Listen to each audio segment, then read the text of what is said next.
Good evening, everybody. Welcome to Enough is Enough live solidarity strike rally. My name's Chris. I'm head of communications at the CWU, but tonight hosting the rally on behalf of Enough is Enough and lots of other platforms streaming the rally. I can already see 2,500 people online. That's absolutely fantastic. But this is a big day tomorrow with over 500,000 people taking strike action. So let's get the message out there. Share the links, or whatever platform you're on, like it, share it, tag your colleagues. Let's get thousands and thousands on watching what we hope is going to be a great session.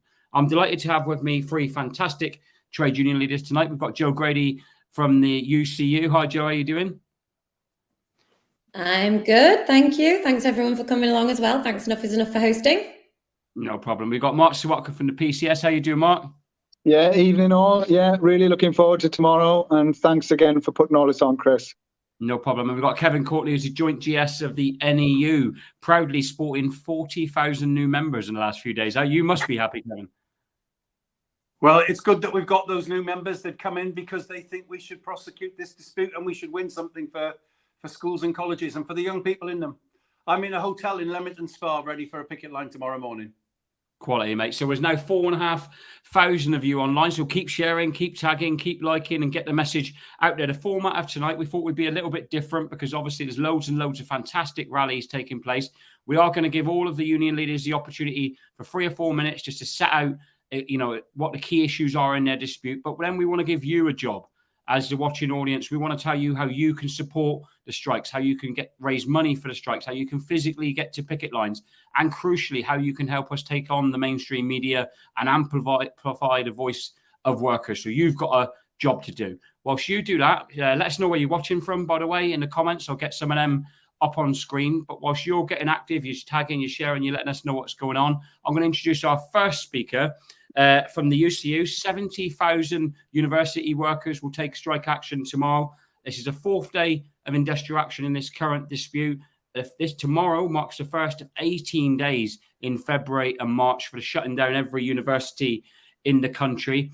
If you're backing UCU members, put it in the comments now. Say, I'm backing UCU members. And whilst you do that, I'm going to hand over to the General Secretary of UCU, Joe Grady. Over to you, Joe. Thanks, Chris, and hi, everyone. Thank you so much for joining us. I think it's really important to start this evening by acknowledging that tomorrow we are going to make history. There's 70,000 UCU members that are going to be taking action, and they're going to be doing that alongside 500,000 workers all across the UK. So if you are on a picket line tomorrow, whether you are on strike, whether you're going there to support strikers, whether you are taking part in solidarity, meetings online, whatever it is you are doing, you are part of history and you are part of something special. Now, as a General Secretary of a union like UCU, I know that taking strike action is never easy. We lose money when we're on strike. We have students that we are not seeing when we are on strike. It is a big step. But we also know the issues. We know what is at stake. And I think many of you watching and listening will find UCU's disputes familiar. We're in dispute over pay. Our pay has been cut by 25% since 2009. We're in dispute about pensions. Our pensions have been cut by 35%. But importantly, and I think this is the one everyone's going to be able to get on board with, we're in dispute about completely unsustainable workloads. Never having a minute to ourselves, never having a weekend with our loved ones. And we're in dispute about the absolute rampant and disgraceful use of insecure contracts that is the stain of higher education, as it is across so many other sectors. Now, we are getting movement in our disputes. We've had offers from our employers on pay, but they're not good enough. But what I want to be really clear about to everybody watching and anybody who's maybe taking strike action for the first time tomorrow, our employers in higher education aren't moving because they've decided after 3 days of strike action to be more generous. It's because they've seen that members in UCU, in Unison, in Unite, in GMB, in EIS, other unions in higher education are willing to stand up and fight for what they deserve. And that's what we're doing across the UK. And we will have people saying to us tomorrow, isn't this coordination? Like, why are workers coordinating? I would say take a look at what's happening in the UK. Employers up and down the UK are coming for workers, whether it's fire and rehire, attacking our pensions, attacking our contracts, attacking our pay. If you want to see coordination in the UK, you should be looking in the boardrooms, not as what is happening in trade unions.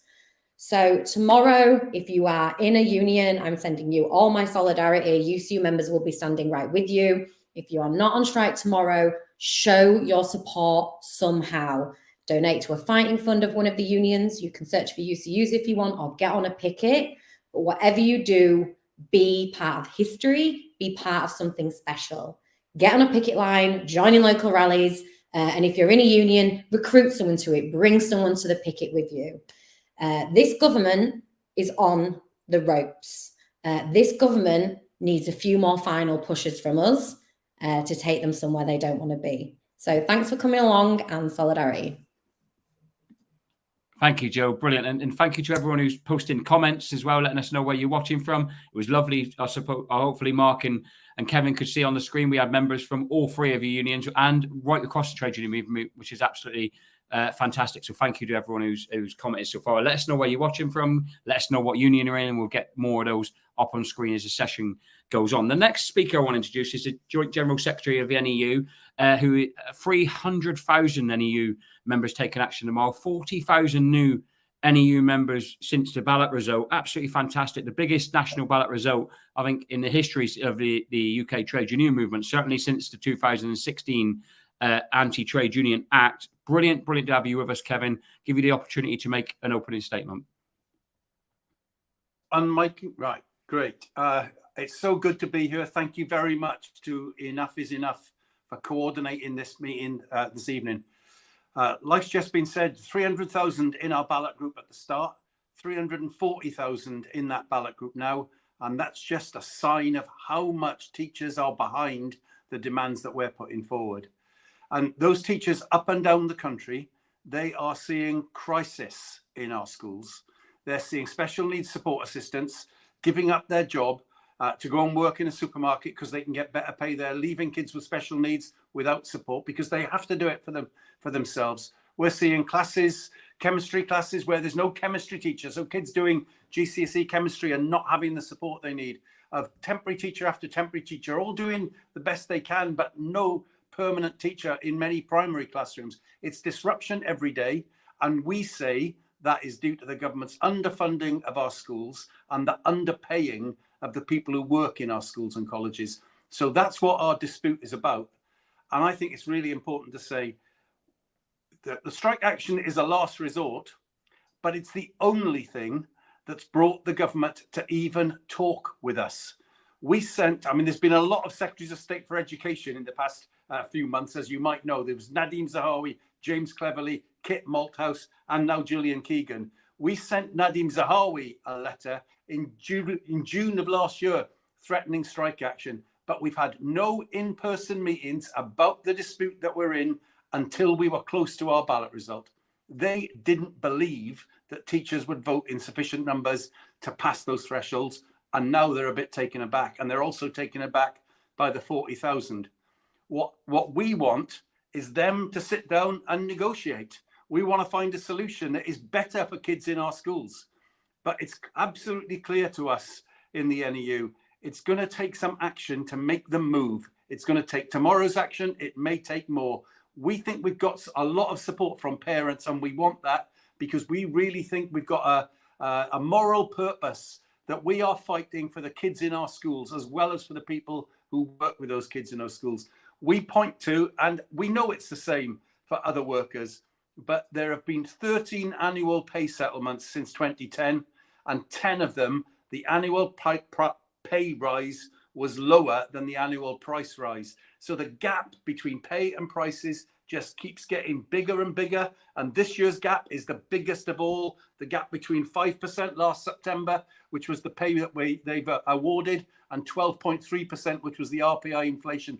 That's the biggest gap. We know it's happening to other people as well, but it means that many of our members, there are teachers using food banks. There are many more school support staff using food banks. It's not right. And the government is holding down pay for all working people. And it's time for us to challenge that and say, like Mick Lynch says, that we don't agree to being poor anymore. We want a greater share of the GDP of this country going into working people's pockets and going into our core public services, into health, into education, into the civil service, into infrastructure, into railway, into the universities. We need more support for our services that people depend on. Thank you, Kevin. Fantastic, buddy. Well done. And loads of great comments. Keep them coming. Let us know you're back in the NEU. Whilst you do that, I want to introduce our final speaker before we get into the debate. The PCS is a union that's been at the forefront of this fight back, not just in 22-23, but for a long time. And it's an absolute privilege to have with us Mark Sawatka, who leads 100,000 PCS members taking strike action. Over to you, Mark. And please, by the way, before Mark comes in, please let everyone know in the comments that you're backing PCS members as well. Well, thanks very much, Chris. And thanks for all you're doing and Enough is doing. And thanks to Joe and Kevin for those really inspiring opening remarks. But first of all, on behalf of our union, can I say a really big thank you to the members of the CWU, the members of the RMT, the members of ASLEF, Unite, the GMB, people who've been on strike in some cases for months, battling hard against a ruthless government and a government that's propping up unscrupulous employers. And those disputes undoubtedly played a key role in inspiring PCS members to vote by a record amount in the civil service, 87% for strike action, because how appallingly we are being treated.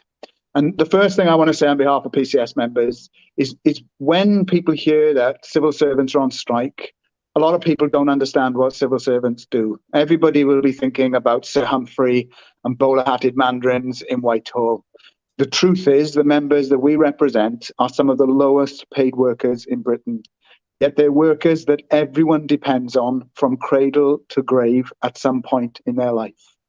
Our members pay universal credit, they collect tax, they oversee the minimum wage, they keep the justice system running, the borders open, the roads running. They work in the Department for Education, in Ofsted, in the devolved institutions, in museums, in galleries. Everything from people who are making decisions on asylum claims to those marvellous cleaners and security guards we represented in Downing Street who had to watch Boris Johnson lie to the nation while they had to put up with all the bad behaviour on a daily basis. And our members have been treated appallingly. 10 consecutive years of pay cuts. We've been given 2% as a pay offer. And yet 40,000 civil servants are using food banks, 45,000 civil servants claiming work benefits, and staggeringly last week, 47,000 civil servants in just 2 government departments, HMRC and DWP, were told they'll have a pay rise in April because they're now on the national minimum wage. These were workers that 10 years ago were nowhere near the national minimum wage. They are adjudicating on critical decisions, yet their pay has fallen so far behind. They're now on the minimum wage. So we're demanding a 10% pay rise. But we're also demanding that the government's threats to cut tens of thousands of our members' jobs are dropped. The government's threat to cut our redundancy terms by a staggering 33% when people face redundancy is unacceptable. And we're also fighting for fair pensions. And indeed, we're in the High Court today with 4 other unions challenging the government's robbery of our pensions. So we're on strike and we're determined to win. We're delighted that tomorrow history will repeat itself because it was our unions who are on here tonight who in 2011 started the great pensions dispute that saw 29 unions go on strike. But that started with the then NUT and ATL, now the NEU, the UCU and PCS. And I'm delighted that we're taking action together tomorrow. And I'm also delighted that we're going to see health workers taking action next week. The Fire Brigades Union have now returned a fabulous result. And whilst no union wants to go on strike, all of our unions realise that this is a battle we have to win because we represent the working poor. We represent people who are on their knees with a crisis of mental health and physical ailments as people are overworked and are struggling to make ends meet. So I want to finish with this point, Chris. Kevin mentioned earlier that his union had cause to write to Nadhim Zahawi. Well, our members in their work capacity have recently written to Nadhim Zahawi to tell him he hasn't paid his tax. And that goes to show how important PCS members are, and yet they're being treated badly. So 100,000 on strike tomorrow. That follows the members we've had on strike now for over a month in parts of the country, in the border, in the Rural Payments Agency, in the Department for Transport and the DWP. And if people can look out tonight at 10 o'clock, they will see that we're announcing a further series of sustained, hard-hitting strikes. They're going to really cause problems for the government in the coming days and weeks. And they will be in all parts of the public sector. So my message is we have to win. We're determined to win. If we have to, we should do this again with hopefully more unions joining in, because fundamentally it can't be right that the richest people, some of the richest people in our country who run this government, are forcing those with the least to pay the highest price for a crisis that we didn't create, but they created. That's unfair. It cannot be allowed to stand. And we're determined that tomorrow will show we're fighting back and we're determined to win. Solidarity. Thank you, Mark. Absolutely brilliant, buddy. And so thank you to everyone, by the way, for all three of our speakers who've shown lots of love in the comments. And let's round all those comments up by just generalising them, because we've also got ASLEF members, we've got EIS members on strike tomorrow, and lots of other smaller groups of workers. Simply put, I support every striking worker in the comments now, and I'll get as many of those up on screen as I can. So it's I support every striking worker. Joe, I'm going to come to you first, if I can, on the questions. We've got lots of people in the comments asking what they can do to help. And I want to talk about the media. I know before the show, Mark had come from a media appearance. Yourself and Kevin were talking about you've got lots of media tomorrow as well. I'm sure all three of you have. And it's right that we take those opportunities to get our message across to the masses. Alongside that, though, we are on forums like this. We're using social media. And, people out there as individuals have voices that perhaps they didn't have like a decade or so ago. Just what would you recommend to people they can do to help amplify the support for striking workers? Joe? So there are a few things. One really important thing, and it maybe sounds a bit obvious, but all of the unions that are on strike, follow their social media. If they are sharing content, make sure that you share it. One of the biggest struggles that we have in this country is obviously we have an incredibly right-wing media. We have a media that, will, and you will see this tomorrow, will hold me to account, Kevin to account, Mark to account. And that is right and proper. Yeah. We are democratically elected leaders of our organizations, and I will never turn down an opportunity to defend UCU members' right to take strike action in defense of education and their workplace. But they let employers off all the time. They let employers off by reading statements on pieces of paper, and we have to hold them to account. So what that means is one of the best and biggest forms of action that you can do is share our content, share the story of workers, share the other side, because Lord knows, the BBC and other medias will be sharing the employer's point of view ad infinitum. So we really have to do that. So that's something really important that is easy for you to do on social media. Pull people up if you hear them or see them sharing things that is rubbish. Tangible things tomorrow would be going to picket lines. Other tangible things, if you have the money, will be donating to the strike funds of the unions that are taking action. All of these different things are really crucial. I'll leave it there. I'm sure there's loads of others, but there's three really key things: share content, pull people up, attend a picket line, and donate cash. Thanks, Joe. Brilliant. Kevin, I want to come to you and actually want to piggyback on something Joe said there about the picket lines. And I want to say to you, or ask you, how important is it? You got, I think it's 26,000 schools are taking action tomorrow. An opportunity for you to give a shout out on just what it would mean for your members to have support from the public, from other unions, from people across our movement on the picket line, and also give you the opportunity maybe to put the appeal out to parents to join you on those picket lines as well. And I think you need to unmute yourself, buddy. Thanks very much, Chris. And it's building on what Joe said, because I agree with every word that Joe said there. Tomorrow, we've got picket lines at many schools. Get along to one if you can. But we're also calling demonstrations.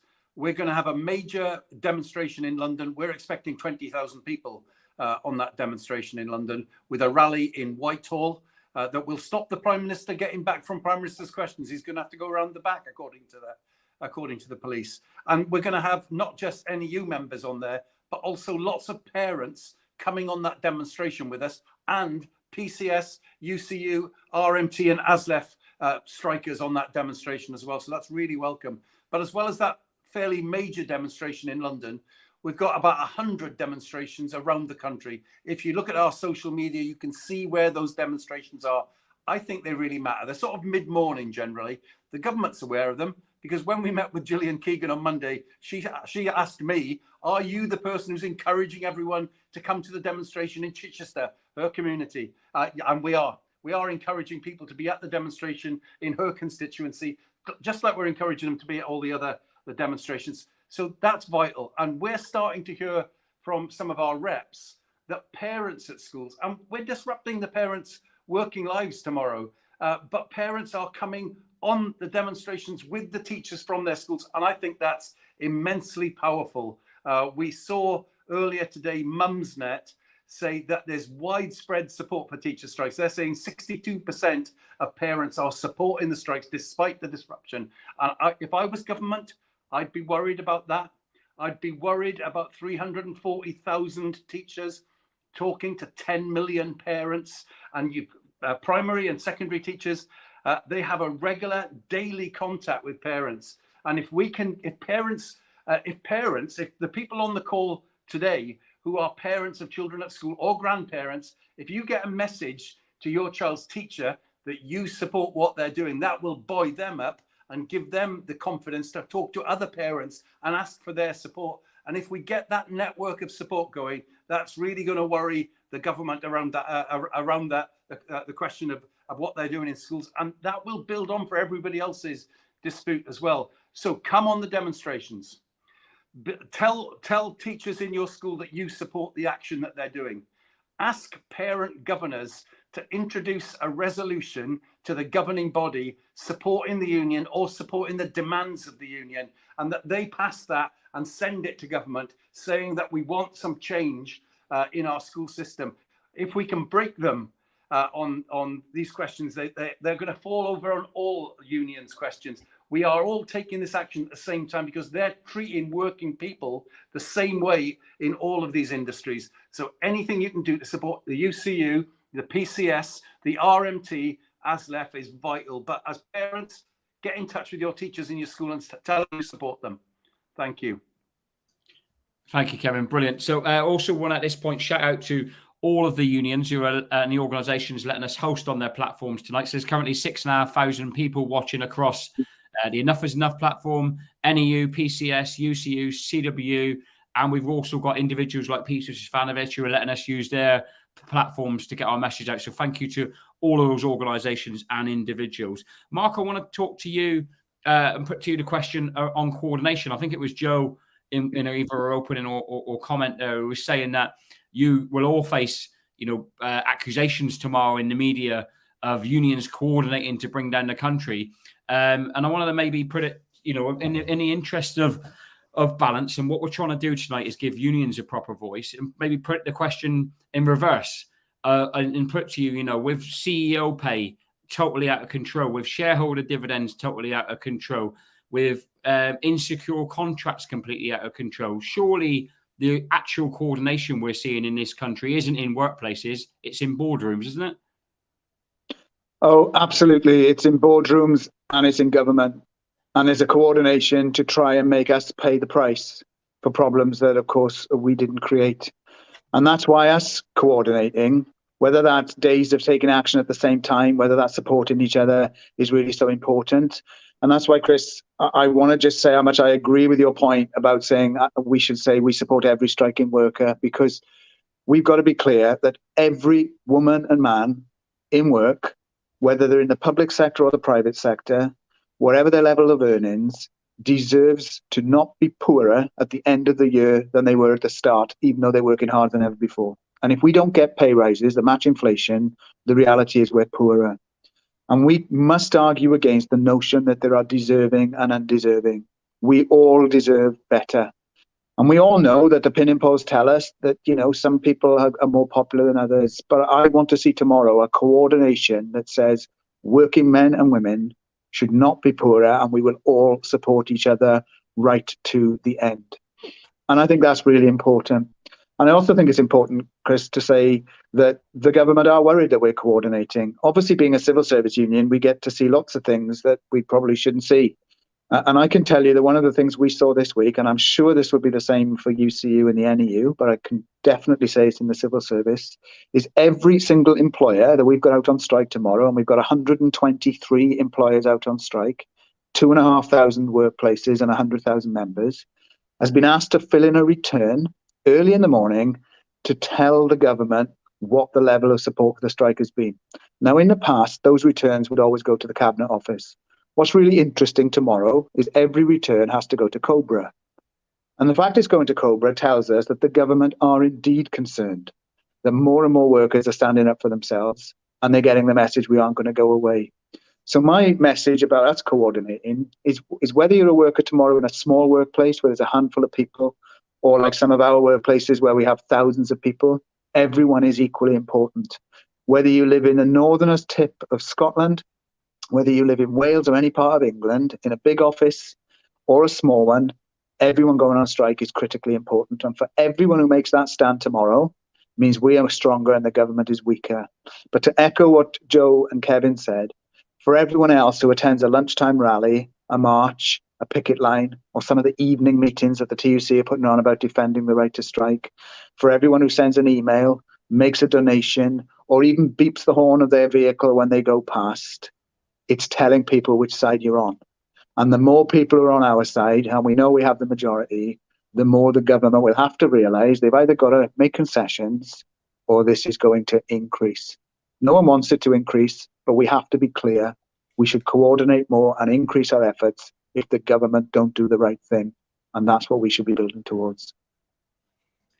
Spot on, Mark. Absolutely fantastic. So just one more question for each of you, and then I'm going to give you the chance to round up. So keep the comments going, keep sharing, keep the messages going out there. And we've also got like a team behind the scenes who'll be clipping and getting the highlights of this out. So the messages from Joe, Kevin and Mark can live on well after this live session has finished. Joe, I want to speak to you about student support.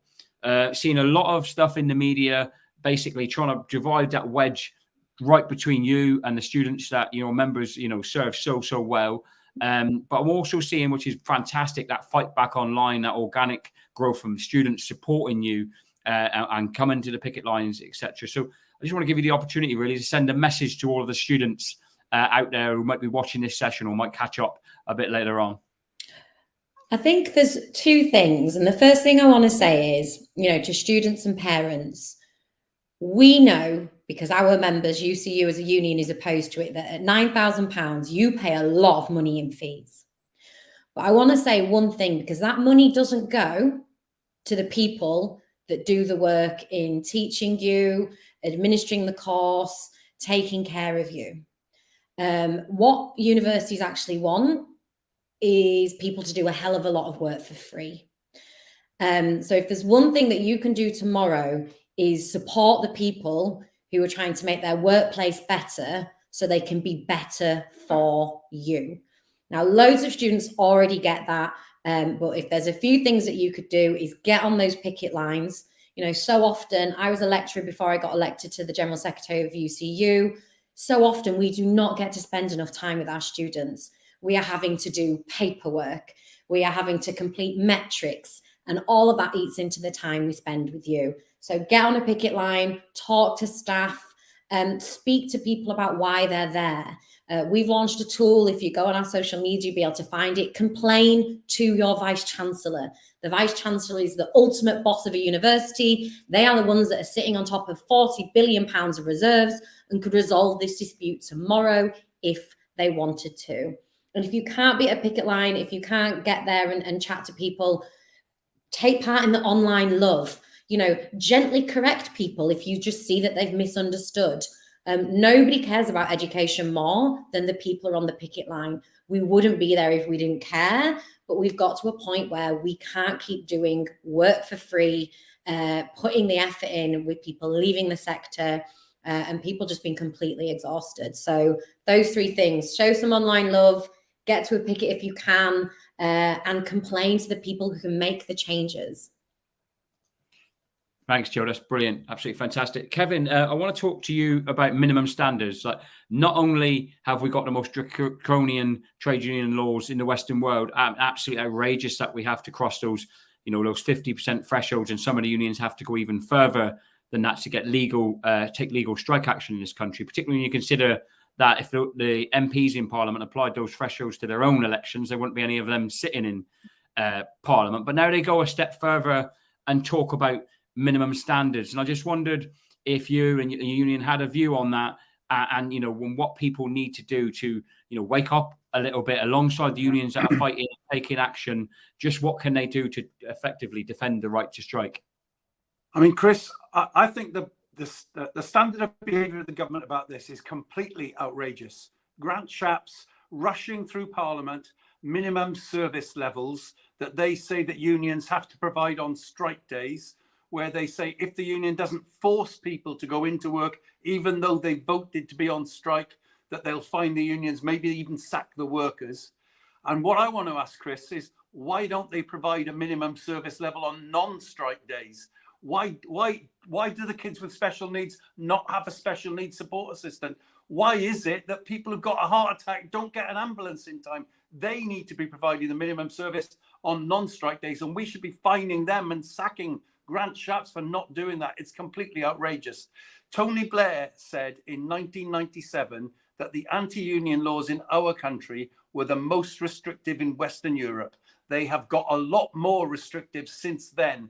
The minimum service levels would take them to a whole new level. And Chris, I think it's really important to try and understand why they have done that to unions, because it is deliberate. It's not an accident, it's deliberate. And they have wanted to, and they have succeeded in driving down the share of GDP that goes to working people and driving up instead the share that goes to the wealthy in profits. And now the country's in a right state because of it. People haven't got any money in their pockets to cope with the increase in the gas bill, for example. The country's heading into a recession. So we have to fight to put the union laws right so that working people can have some power at work and can negotiate better pay deals year by year. This because they've held pay down because of these anti-union laws for so long, since 2010, for the longest period in this country since the Napoleonic Wars, for far longer than in any other country. That's why we're now at this point that's coordinating the action in lots of ways, because everybody has been treated so badly and now they're at boiling point because of it. We have to get the government to rewind these anti-union laws so that people can have a voice at work again. Although some of us are showing that you can cross those thresholds even in these circumstances, but we need these laws wound back. We at least need to be able to ballot electronically instead of having to, good on the CW, we're all in favour of the post carrying on, but it would be a lot easier to ballot electronically, just like they were going to elect the leader of the Conservative Party and the Prime Minister. They were going to do that electronically. They know we can do it safely and securely and privately. So we have to get those laws taken back so that working people get their voice at work again. Spot on, Kevin. Fantastic. Just to add on, Kevin, no, Royal Mail members, please get your ballot papers back via the post now. Yeah, post them today. We've all got to do that. Great. So I'm going to give you all now, starting with you, Mark, just a moment or so to deliver your final messages to everyone watching and maybe the wider audience that'll pick this up later on as we clip up the session. Over to you, Mark. Yeah, well, firstly, again, to thank everyone for joining us and to thank people in advance for what we really know people will do tomorrow, which is to show their support. I mean, my message is this is our time. And when we've all sat, and it's hard not to be despairing at one point when we just see how miserable this government is, looking after their mates, dodging their taxes, breaking the laws that they tell all of us to obey, and now telling us they crashed the economy, but we must pay the price. And we are seeing an unprecedented levels of fight back across the public and private sector. Many of those disputes have resulted in stunning victories. Unite, for example, have seen the most stunning victories in parts of their union. In my own union, we had low-paid members working for the Hinduja brothers in Liverpool in a Home Office, Disclosure and Bargaining Service, HGS, went on strike for weeks. And they won as a result of their strike action, and they won a 10% pay rise rather than the 3% they were being offered. So workers striking are winning. But we know that for many of us in the public sector, the government is our opponent. And by showing them tomorrow, 500,000 of us in the public sector that we are standing together and saying no, we're sending a very powerful message. If they don't heed that message and they try to cling on, we've got to make that message bigger and louder and do it again. So I say to people, whether it's a PCS member in a job centre, a lecturer in a university, a teacher in a school, a train driver, whoever it is, those workers next week, the nurses and the paramedics, then the firefighters, we deserve better. We're determined to fight to get better. And the more people who show us their support, the quicker we can win. And win we must and will. That's fantastic, Mark. Thank you. A great closing message from you. Joe, I'm going to ask you for your closing words now, if I can. Thank you. I think I'm just going to sort of finish by saying, anyone that's paying attention to what is happening in the UK at the minute will know that this is a government that fundamentally understands that the general public in the UK do not share their worldview. This minimum working standards on strike day business, it is completely the Tories abdicating any sense of responsibility that they actually have a role to ensure that there are minimum standards that citizens can expect. They don't see that. That's why we've got the longest NHS waiting lists. It's why we have delayed and overcrowded rail network. It's why we have food banks in schools. It's why we have a 12-hour wait for ambulances. What they give us is the most minimum standards you could in ethical behaviour. Ministers dodging their tax, Boris Johnson partying whilst the rest of the country followed the rules. So anybody taking part in action needs to fundamentally understand that this is, however it might feel sometimes, a government completely on the ropes, introducing legislation that isn't even required, that quite likely isn't even going to work. It is a gimmick. It is pathetic. They have no solutions for the problems they've caused. They're lashing out at working people instead of dealing with 13 years of failure. And the only path to putting any of that right is supporting every striking worker tomorrow, every striking worker on every day of strike action that will happen this month, next month, and for the entire year until we have these people out of office and have an economy that functions for everyone, not just those who can afford accountants to advise them how to dodge tax. Thank you, Joe. Fantastic. And lots of love for your closing comments there. The last of our speakers, General Secretary, to sum up is Kevin Courtney. Over to you, Kevin. And I think I'd like to send a message to NEU members, for the great majority of whom this will be the first time they've ever been on strike. I went to a physiotherapist picket line at UCLH near our headquarters and met some striking physiotherapists last week, was talking to some of them, asking them if they'd ever been on strike, and they never had. And I asked them if their parents had ever been on strike, and a good number of them said their parents had never been on strike. There has been so little strike action because of the anti-union laws. That's a common experience. So I want to say to people, you might feel scared. You might think, and I say, we don't want to be on strike. We don't want to disrupt children's education. But I also say, in taking action, you are standing up for yourself. You're standing up for your profession. You're standing up for education, and you're standing up for every other working person who is taking strike action as well. And you can take a great pride in yourself doing that. And you can take a great deal of enjoyment from it. It is enjoyable to be with your colleagues on the picket line, getting that sense that you are standing together. And it is enjoyable to be on those lunchtime demonstrations, marching with other workers from other industries, as well as teachers from other schools and parents and support staff from other schools. You are doing that, standing up for education, standing up for our health service, standing up for everybody who is taking strike action, and saying to the government, they're getting it wrong. Take a great deal of enjoyment from it. You are doing the right thing, and feel strong about it. Brilliant, Kevin. And lots of love for all three of your closing speeches. So well done. So first of all, from me, thank you to all three of our speakers. I think you've done a brilliant job.